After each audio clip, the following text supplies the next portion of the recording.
professores, tudo bom com vocês? Por aqui conosco está tudo bem, graças a Deus. E a gente fica muito melhor sabendo que você está nos assistindo. É uma alegria imensa saber que a gente vai gravar as aulas e que você aí na sua casa vai estar nos assistindo. Muito obrigada por preparar suas aulas, olhando as nossas aulas, né? Obrigada pela confiança no nosso trabalho. Muito obrigada também pelos recadinhos. Tem tantos recadinhos que a gente lê lá e a gente fica bem feliz. Muito obrigada por todo o recadinho. Por você tirar o seu tempo aí para estar lá digitando, muito obrigada. Nós estamos todos os dias lendo os recadinhos e isso deixa o meu coração muito, muito feliz. Parece assim que a gente não está sozinho, né? A gente está fazendo as aulas e está indo aí em direção a você. Esses conteúdos aí, né, fazendo parte das suas aulas, a gente se sente pertinho de você. Saber aí que as atividades que a gente levou tanto tempo para elaborar, as aulas aqui que a gente está fazendo, está sendo um auxílio para você. É como se, eu me sinto assim como se eu estivesse aí na sua sala com você. Muito obrigada por fazer parte aqui da nossa história, muito obrigada por se inscrever no canal, muito obrigada por curtir. Gente, curte mesmo, vai lá, tá assistindo esse vídeo, já vai lá, já dá uma curtida lá, isso ajuda muito o nosso canal, para que o YouTube entenda, né, ele entende que quanto mais tem curtida, ele entende que esse conteúdo, ele é relevante e ele manda para mais pessoas. Já pensou? Outras pessoas que não conhecem o canal vai começar a conhecer através da sua curtida. Tá vendo como você também contribui para que outras pessoas assistem as aulas? Então, não deixa de curtir, tá bom? Muito obrigada pela essa companhia, muito obrigada mesmo de coração. E nós estamos na aula de número 5. O Papai do Céu alimenta o seu amigo. Deixa eu passar aqui. Texto bíblico, 1 Reis, capítulo 17, do capítulo 8 até o versículo 24, que é essa nossa história. Objetivos, o que o nosso pico roxo precisa entender? Entender que mesmo em tempos de escassez, Deus não deixa faltar alimento em nossa mesa. Verdade. Eu tive uma infância muito difícil, muito difícil de realmente não ter o que comer em casa, assim, foi uma infância assim, muito conturbada, uma infância muito difícil, mas mesmo aquele pouquinho de farinha e aquela pouquinho de azeite na botija, minha mãe sempre preparava lá algumas coisas lá e a gente sempre comia, então sempre Deus abençoava e no outro dia sempre tinha outra coisinha diferente. Às vezes não era aquilo que a gente queria comer, mas Deus não deixava a gente passar fome, né? Às vezes dava aquela fominha assim, nossa, vontade de comer tal coisa, que vontade de a gente ficava triste que não tinha. Mas também assim, não ter, morrer de fome também não. Deus sempre preparou algo e Deus sempre cuida de nós. Então, crer que o Papai do Céu nos dará o que precisamos, é verdade, né? Ele sempre faz aquilo que é melhor pra gente e Ele sempre cuida de cada um de nós. Versículo, Deus pode fazer muito mais do que nós pedimos. Gente, Deus faz. Essa semana eu tenho vivido milagres de Deus dentro da minha casa. Eu tenho visto assim Deus abençoar a vida assim dos meus filhos de uma tal forma. Tem um filho agora que vai casar, gente. Olha que legal. Faltam uns 2 meses para ele casar. E o que Deus tem abençoado esse meu filho, eu vejo assim, nossa, como Deus é fiel.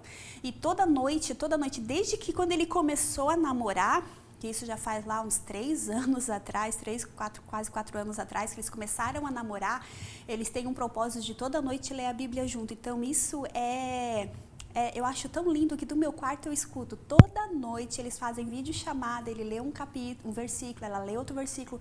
E isso já se tornou um hábito. Há 3 para 4 anos eles fazem isso. E estão sempre orando junto, sempre buscando a Deus junto. E eu sempre digo para ele, filho, sempre busque ao Senhor de todo o teu coração, que Deus vai te surpreender. E essa semana, assim, ó, como Deus tem surpreendido, como Deus tem feito coisas nesse casamento, que eu digo, meu Deus, ele tem vivido milagres de Deus. E ainda ontem ele chegou com um milagre enorme, uma bênção enorme. E ele falou, mãe, olha, eu falei, filha, é a provisão de Deus. E ele falou, é verdade, mãe. Então, assim, como é bom a gente ser fiel e buscar Deus de todo o coração, priorizar as coisas de Deus. E quando realmente eu vi aquela grande bênção que o Papai do Céu presenteou eles, eu comecei a chorar. Eu falei, Deus, como tu és bom, como tu tens cuidado de tudo. E tu faz muito mais do que a gente pede, do que a gente, né, do que a gente não sabe nem como pedir. Mas tu dá sempre sempre o que a gente precisa e sempre nos surpreende. Então, assim, a gente tem visto milagres acontecendo, né? Não só na vida dele, mas na vida dos meus outros filhos. Como Deus tem abençoado a minha família. Como é bom nós buscarmos ao Senhor de todo o coração e priorizar a obra de Deus, né? Priorizar ao Senhor, tirar tempo de oração, tempo de comunhão com Deus, tempo de leitura bíblica. Como é bom nós buscarmos ao Senhor, ter tempo para todas as coisas. E o Senhor não é um Deus que ele deve alguma coisa para alguém, ele não deve nada para ninguém. Ele sempre nos dá ainda com abundância. Então é bom a gente passar esses testemunhos assim para as nossas crianças, né, das provisões, né, que Deus sempre dá pra gente. Então vamos lá. O que eu fiz aí? Gente, eu fiz cartazinhos. Eu achei muito fofinho, muito fofinho. Não tem aquela brincadeira ali do morto-vivo, morto-vivo? Então, agora a gente vai brincar com isso. Primeiramente, como eu sempre digo, vamos lá. O que eu sempre digo, hein? Vamos lá, ver se você lembra aí na sua casa. Na hora da memorização, já bati aqui o microfone. Na hora da memorização, o que eu sempre digo para vocês? O que a gente tem que fazer primeiro?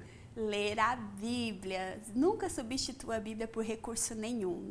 Não tem como comparar. Então, vai lá. Pegue a Bíblia, faça sua criança amar a palavra de Deus, abra sua Bíblia com ela, ajude ela a procurar, sempre esteja auxiliar para te ajudar, porque sozinho a gente não consegue ter um bom desempenho, né? Então vai lá, abrir a Bíblia, todo mundo achou, Pro, eu não sei ler, mas a Pro tá aqui, a Pro vai te ajudar. Vamos lá, a Pro vai te ajudar a ler, a Pro vai ler e você repete, e isso vai incentivando o outro. Eu sempre retiro um tempo bem grande da minha aula para essa parte da memorização. Por quê? Porque eu quero que todos eles tenham contato com a Bíblia, que eles venham ler a palavra de Deus, por mais que eles venham só repetindo o que eu falo, mas é as palavras da palavra de Deus. Então isso é muito, muito importante. E eles se sentem tão úteis, eles ficam tão felizes porque eles repetiram, eles contribuíram, eles leram a palavra de Deus. E esse final de semana ainda veio uma vozinha para mim e falou, ai, Jamile, nós estávamos atrasados para vir para a igreja. Mas quando a gente chegou no carro, a Heloísa falou isso assim, vovó, temos que voltar, porque eu não peguei a minha Bíblia, eu esqueci. Eu falei, não precisa, eu não posso ir para a igreja sem a minha Bíblia. Olha só, professores, como é importante a gente investir nas crianças, né? Investir nas crianças com a leitura bíblica. Se eu não desse a importância para a Bíblia dentro da sala de aula, ela não voltaria para buscar. Ela fez a vovó descer do carro, ir lá, abrir toda a casa, pegar a Bíblia para trazer. E ela chegou com essa Bíblia toda faceira na igreja com essa Bíblia. Então, assim, ó, por quê? Porque ela sabe que lá vai ter o momento do versículo e ela vai ler a Bíblia. Então, olha como é importante. Então, invista nisso também. Priorize a palavra de Deus na sua sala de aula. Invista nas suas crianças na leitura bíblica. Ajuda eles, não envergonhe eles, mas ajuda eles a ler. Incentive a eles a estar lendo a palavra de Deus. E a vovó ainda falou, nossa, Jamila, olha só, nós tudo atrasado, eu tive que voltar para pegar a Bíblia. Eu falei, nossa, como é bom as minhas aulas, viu? Ainda brinquei com a vovó, ainda falei, nossa, tá vendo? Como é bom eu ficar ali incentivando eles a ler a Bíblia. Ei, vovó, como é bom, né? A vovó começou a rir. Mas olha só, olha que legal, a gente já ensinando a criança desde pequenininho já a andar com a Bíblia. Hoje nós temos Bíblia digitais, muitas pessoas, né, adultos, já nem levam mais a Bíblia para a igreja. Momento da Bíblia, vamos lá, todo mundo está no seu celular, já não tem mais aquele prazer de estar andando com a palavra de Deus. Igual como antigamente, eu não sei se o diretor vai lembrar, mas como eu sou muito antiga, assim que eu me converti, todo mundo ia para a igreja com a Bíblia debaixo do braço. Nossa, era um prazer andar com e não só com a Bíblia, né, diretor? Tinha a harpa também, né? Tu lembra disso, diretor? Tinha a harpa junto, eles levavam ali, de vez em ser uma Bíblia, era 2 exemplares, a Bíblia e a harpa junto. E aí eles iam, já sabia até que era evangélico, eles andavam com a Bíblia debaixo do braço. Hoje os nossos jovens já não andam mais com a Bíblia, nossos adolescentes também não. Então nós temos que priorizar as nossas crianças, para que elas venham ter prazer de andar com a palavra de Deus. A Bíblia no celular não pode? Claro que pode, sim. É um recurso, é uma ferramenta poderosa, a gente tem que usar mesmo. Mas eu acho que dentro da casa do Senhor, se tu tem o seu exemplar, não perca essa tradição, né? Essa vontade de estar com a Bíblia na mão, de manusear a Bíblia, de folhear a Bíblia. Até porque a Bíblia hoje, tem tantas Bíblias aí de estudo, de um versículo, ele já tem tantos estudos sobre aquele versículo, coisas que o celular, a Bíblia digital, ela não vai te dar estudos, né, sobre isso. Vai ter que ir lá no YouTube, na internet, no Google para procurar. E a Bíblia digital, ela não vai te dar esses caminhos, ela só vai trazer os versículos, né, na ordem certa. E a Bíblia, tendo um exemplar em mão, nossa, de um versículo, tu já tá pulando para outro, tu já tá... Gente, é tão maravilhoso, quer ver estudar a palavra de Deus com a própria Bíblia, é muito bom. Então, priorize isso também na sua sala de aula com seus alunos. Mas temos aqui, o que eu fiz aqui? Os cartazinhos, você vai fazer a impressão dos cartazinhos. E vocês, depois que lerem na Bíblia, crianças, agora vamos ler com a Pro, todo mundo junto, tal e tal. Deus pode fazer muito mais do que nós pedimos. Esse é o versículo bíblico. Mas como é que a gente vai fazer ali? Ó, todo mundo ali, vai ter o morto e o vivo. O azul, Deus pode. Os meninos se levantam e falam, as meninas sentam. Agora o azul... fazer muito mais é a vez das meninas se levantar, os meninos sentam e as meninas vão falar. Então, os meninos vão falar, Deus pode, em pé, meninas senta. Fazer muito mais, aí é a vez das meninas levantar, os meninos sentar. Agora é a vez dos meninos de novo. Do quê? Sentam. As meninas se levantam, nós pedimos. Você pode estar fazendo bem devagarzinho, bem rápido. Então, vai estar um levanta, vai estar até às vezes confundindo a cabecinha deles. É isso que se torna muito legal, né? Que eles gostam desse movimento. Aí, o que eu fiz aí para o capítulo e o versículo, tá? Agora a gente vai fazer todos juntos movimentos de ginástica. Efésios, segurando o pezinho. Capítulo 3, lá aquela posição, né? Com os pés, né? E com as mãos no chão. Versículo 20, fazendo aquela posição ali de ginástica. Então, é bem legal. Mas vamos lá. A nossa história vai falar ali de Elias. Elias, como a gente já sabe, né? Deus falou que não ia chover por conta da desobediência de Acabe e que levou o povo, né, a adorar ídolos e tal. Pela rebeldia de Acabe, do povo, Deus falou que não ia chover. Usou Elias para falar com Acabe a respeito disso. Aí Deus pega e diz para Elias, agora tu foge, Elias, foge porque Acabe vai fazer de tudo para te pegar, tu foge. E Deus dá uma direção para Elias ir, que era lá no ribeiro de Querite. Até que a gente sabe que Deus mandava o corvo alimentar com pão e carne Elias. Então assim, ó, olha a providência de Deus na vida desse homem. Como Deus cuidou de Elias. Acabe ficou lá no ribeiro, ele bebia água do ribeiro e Deus todos os dias mandava pão e carne de manhã à tarde, né, se eu não me engano, para Elias comer. Mas o que é isso, ribeiro de Querite? Vamos entender um pouquinho? Aí tem umas imagens, eu acredito, essas imagens aí são de uma revista, sobre essa própria história de Elias e sobre a própria história do ribeiro de Querite. Então, eu acredito que essas imagens provavelmente possa ser, né, do próprio ribeiro. Vamos lá. Mas o que é o ribeiro de Querite e aonde ele fica e o que significa? O ribeiro de Querite é um riacho que nasce nos montes de Efraim. Então, provavelmente essa primeira imagem ali é onde ele está nascendo, né? Ali a nascente do rio. E ele vai descendo e ele vai desaguar lá no Rio Jordão. Olha que legal, gente. A nascente, quando a gente, como vocês sabem, nasce aquele brota da terra aquele fiozinho, aquele pouquinho de água, daí vai crescendo e vai se tornando um riacho, vai se tornando onde vai formando cachoeiras, rios, e tá ali no riacho de Querite. Agora, qual nessa localização extensa do riacho onde estava Elias, a gente não sabe, mas aí são imagens que provavelmente pode ser realmente desse riacho de Querite, a sua nascente até ali se formando. Então, e ele vai desbocar, né, deságua lá no Rio Jordão. Ele está localizado na Transjordânia, mais precisamente ao oriente desta região, ao leste do Rio Jordão. Seu nome Querite deriva do verbo hebraico shavat, que significa cortar, colocar no tamanho certo.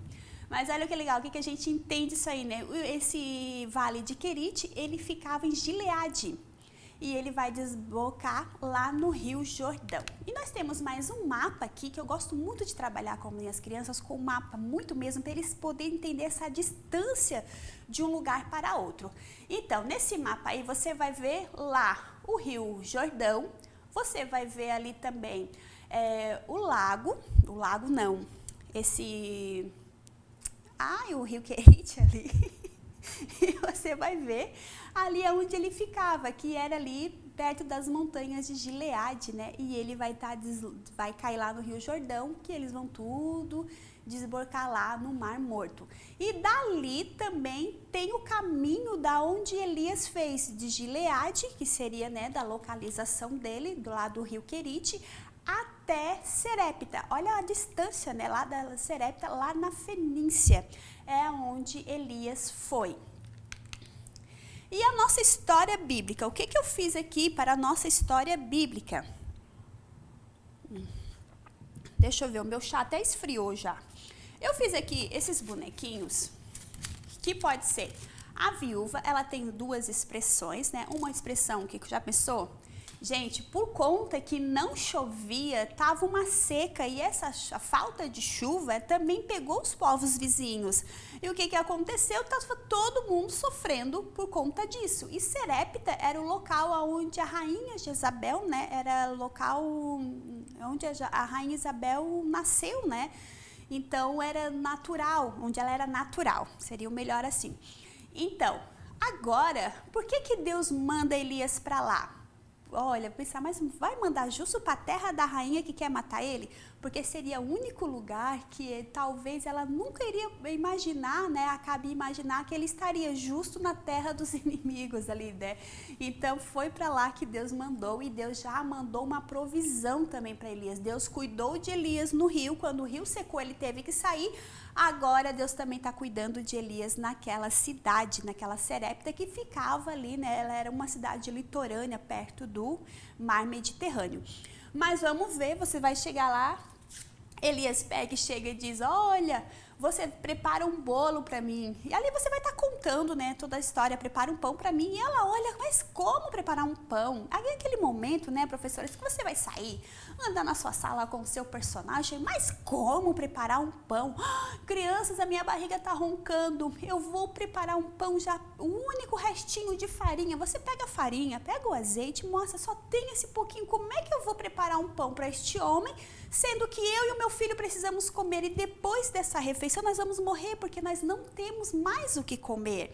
Aí ali, claro, você vai contar para a criança que ela era viúva e que, né, realmente todo o povo estava sofrendo uma miséria muito grande por conta da seca. Já pensou, se não chove, crianças, o que acontece? Deixa a sua criança entrar dentro da história, porque se não chove, o que acontece, crianças? As plantas não nascem, para elas entenderem como a falta da chuva prejudicou a toda uma sociedade, né? Todo aquele pessoal, como a falta da chuva prejudicou todo mundo. Mas por que Deus permitiu isso? Por conta da idolatria, por causa da desobediência ao povo, né? E do próprio rei. Aí você vai estar dizendo ali que Elias pega e fala para ela, não, prepara primeiro para mim. E a tua farinha e o teu azeite não vai faltar. Enquanto não chover, não vai faltar. E ali ela acreditou naquele homem. Ela viu que era um profeta, um enviado de Deus. E ela pensou, nossa, então eu vou fazer para ele, né? Vou abrir mão de mim e do meu filho. Eu vou dividir o pouco que a gente tem com esse homem. Então a gente também vê nessa mulher um coração generoso. Além da fé dela acreditar que era um homem de Deus, ela viu ali, ela teve um coração generoso de fazer aquela porção e dividir, né, e dar ali também para o profeta Elias. Aí o que eu fiz aqui? Eu fiz um bonequinho aqui, tá esses moldes aqui lá no Drive, que é essa bonequinha aqui, que ela muda a expressão. É um pratinho, eu só fiz aqui um cabelinho, e você vai estar dizendo que ela tá triste, não tem mais o que comer e tal e tal. E quando Deus começa a multiplicar, ela muda a expressão, ela já tá, ó, feliz. Por quê? Porque ela viu o cuidado do papai do céu. Aí depois o filho morre, você muda a expressão novamente. Só nessa mudança aqui de expressão, As crianças gostam bastante disso, né? De mudar isso aqui a expressão. Como também você pode estar usando aqui os palitoches, mas tanto uma coisa ou outra, ou o recurso que você tem na sua casa, dê vida a eles. Ande pela sua sala, muda a entonação de voz, faz gestos, faça movimentos, esteja sempre ativo, porque senão vai ser algo cansativo para estar contando aí para suas crianças. E o que eu faria? Crianças, então, olha só, essa mulher ficou pensando, e agora? Eu só tenho um pouquinho de farinha, só tenho um pouquinho de azeite na botija, o que eu vou fazer? Aí pensa, vai para lá e para cá, o que eu faço? O que é isso? O que é aquilo? Crianças, o que vocês fariam se vocês estivessem no lugar dessa mulher? Se eles disserem assim, não, Pro, não vamos dar, isso é algo fantástico, né? Se eles realmente disserem que não vão dar e que se eles se colocarem no lugar da mulher e na situação do filho e disserem que não vão dar, isso aí, a gente tem que entender que criança nessa faixa etária, ela é muito egocêntrica e também ela é, um pouco egoísta, ela quer as coisas para ela é muito individualista e depois assim também, ela não gosta de dividir nada, né? O que é dela, a gente tem que entender também esses pontos na criança, então se você tiver alguma resposta negativa, é uma forma de você estar mostrando para a criança como é bom nós termos um coração generoso, porque se aquela mulher não tivesse um coração generoso, ela iria realmente, seria a última refeição dela, porque Elias, Deus ia providenciar outra coisa, nem que o corvo voltasse agora com uma folhinha e um monte de água dentro da folhinha para trazer para Elias. Deus ia abrir uma porta para Elias, fazer igual Moisés, bate na rocha e sai água. Deus ia fazer uma provisão, mas e aquela mulher?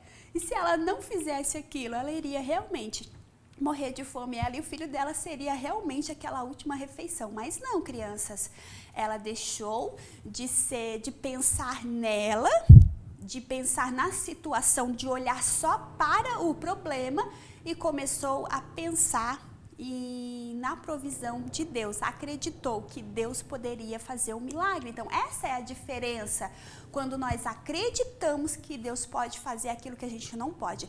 Por mais que nossos olhos, né, não conseguem ver o milagre, uma solução, uma luz no fim do túnel. Tem horas que a gente se desespera, não sabe o que vai fazer.